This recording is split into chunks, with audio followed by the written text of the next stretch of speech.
বিশ্বনবীর হাতে একটা পতাকা দেওয়া হবে, পতাকার মধ্যে থাকবে আলহামদু। পতাকায় কি লেখা থাকবে? এটার বলে লিওয়াউল হামদ, প্রশংসার পতাকা।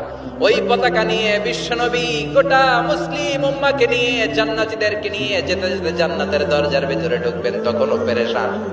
জান্নাতের কর্নার নাড়বেন, জান্নাতের খাজেন ফেরেশতা বলবে মান আনতা, আপনি কে? বিশ্বনবী বলবেন আনা মুহাম্মদ। ফেরেশতা বলবে আল্লাহ করে কইছে মুহাম্মদ ছাড়া কারো আগে জান্নাতের দরজা খুলবি না।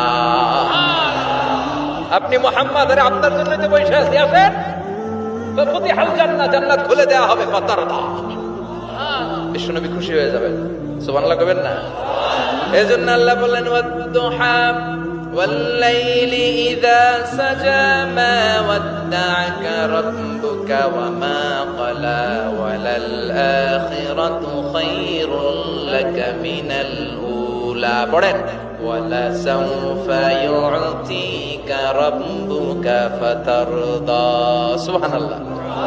ও নবী, অচিরে এমন এমন জিনিস দেব, এগুলো পেয়ে আপনি খুশি হয় নাই? খুশি করেন নাই আল্লাহ? চিল্লায় সুবহানাল্লাহ পড়তে পারবেন না?